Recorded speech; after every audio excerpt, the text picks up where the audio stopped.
प्रधानमंत्री नरेंद्र मोदी अमेरिका पहुंचे। अपनी यात्रा के पहले दिन उन्होंने जिन खास व्यक्तियों से मुलाकात की उनके नाम इस प्रकार हैं।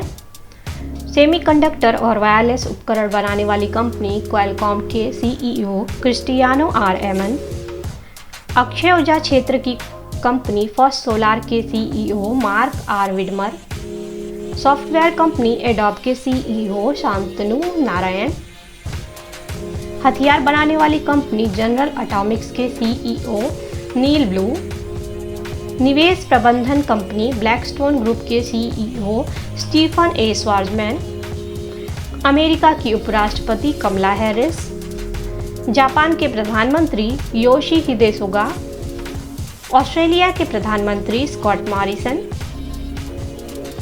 सामरिक दबाव बनाने के प्रयास में चीन के 24 लड़ाकू विमानों ने ताइवान की दिशा में उड़ान भरी।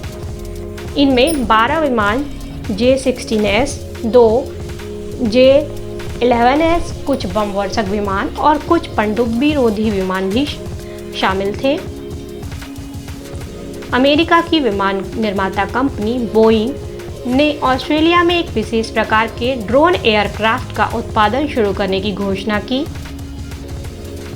सुप्रीम कोर्ट ने महत्वपूर्ण निर्णय और जरूरी दस्तावेज जैसे कि जमानत का आदेश, स्टे या गिरफ्तारी के आदेश आदि भेजने के लिए एक नया सिस्टम लॉन्च किया जिसका नाम फास्टर रखा गया है। फास्टर का पूरा नाम fast and secure transition of electronic records है। जैसा कि नाम से ही स्पष्ट है, इस नए सिस्टम में महत्वपूर्ण आदेशों और दस्तावेजों को इलेक्ट्रॉनिक माध्यम से त्वरित रूप से भेजा जा सकेगा और लोगों के मौलिक तथा वैधानिक अधिकारों की रक्षा बेहतर तरीके से हो सकेगी। पाकिस्तान के विदेश मंत्री शाह महमूद कुरैशी ने अफगानिस्तान के मुद्दे पर पूरे विश्व से तथ्यपरक रहने, धैर्य दिखाने, अफगानिस्तान से जुड़ने और उसे अकेला न छोड़ने की अपील की ताकि तालिबान सरकार द्वारा अफगानिस्तान का शासन ठीक प्रकार से किया जा सके। गूगल ने दिल्ली हाई कोर्ट में कंपटीशन कमीशन ऑफ इंडिया के खिलाफ रिट पिटीशन दाखिल की। इस पिटीशन में आरोप लगाया गया है कि कमीशन ने एक गोपनीय जांच रिपोर्ट को मीडिया में लीक किया है। इंटरनेशनल हॉकी फेडरेशन ने अगला जूनियर हॉकी वर्ल्ड कप 24 नवंबर से 5 दिसंबर 2021 तक उड़ीसा में आयोजित करने की घोषणा की।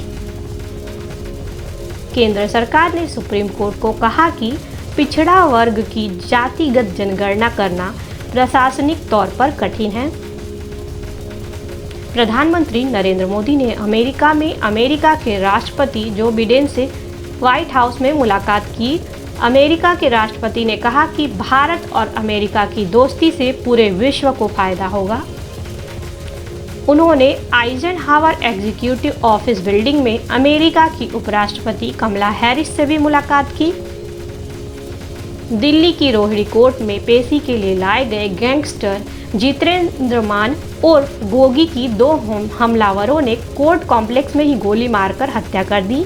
जवाबी फायरिंग में पुलिस ने दोनों हमलावरों को मार गिराया।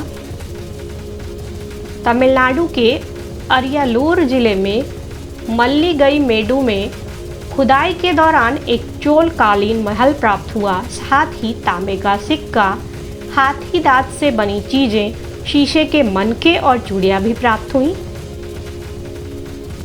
बॉटनिकल सर्वे ऑफ इंडिया के वैज्ञानिकों की एक टीम ने पश्चिमी घाट से 3 नए पौधों की प्रजातियां ढूंढी। इनमें से एक प्रजाति हिप्टेज लेक्सीफ्लोरा, दूसरी प्रजाति आर्गिरिया लक्ष्मी नरसिम्हनी और तीसरी प्रजाति फानेरा मोर्थी है।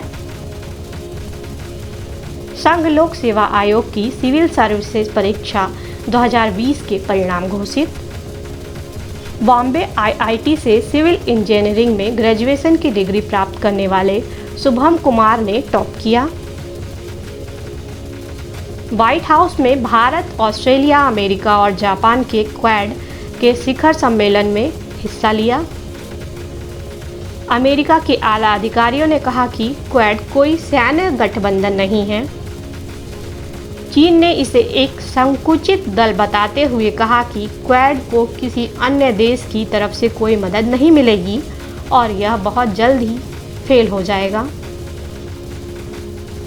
भारत के रक्षा मंत्रालय ने एयरबस डिफेंस नामक कंपनी के साथ 56 C295MW ट्रांसपोर्ट एयरक्राफ्ट खरीदने का सौदा 22,000 करोड़ में किया। ये भारत के पुराने हो चुके 56 AVRO विमानों की जगह लेंगे। संघ लोक सेवा आयोग ने एक आधिकारिक बयान में कहा कि अविवाहित महिलाओं हेतु NDA और नेवल एकेडमी परीक्षा के लिए आवेदन करने का लिंक जारी कर दिया गया है। अब वे इन परीक्षाओं के लिए आवेदन कर सकती हैं। Indian council of medical research के नेतृत्व वाली कोविड-19 नेशनल टास्क फोर्स ने कोरोना के इलाज के लिए आइवरमेक्टिन और हाइड्रोक्लोरोक्विन के प्रयोग पर रोक लगाई। उत्तर कोरिया ने दक्षिण कोरिया के साथ बातचीत शुरू करने का प्रस्ताव रखा। उत्तरी कोरिया चाहता है कि दक्षिणी कोरिया अमेरिका से उत्तरी कोरिया पर लगाए गए प्रतिबंधों को हटाने की सिफारिश करे। वित्त मंत्रालय ने बताया कि चालू वित्तीय वर्ष में कुल कर प्राप्तियां 5.7 लाख करोड़ पार कर गई हैं, जो कि पिछले साल के स्तर से 74% अधिक हैं और 2019-20 में कोरोना पूर्व के स्तर से 27% अधिक हैं। केंद्रीय वित्त मंत्री निर्मला सीतारमण ने इस पर कहा कि भारतीय अर्थव्यवस्था स्थिरता के साथ वापसी की राह पर है और प्रत्यक्ष करों तथा GST के संग्रह में होने वाली बढ़ोतरी इसका प्रमाण है।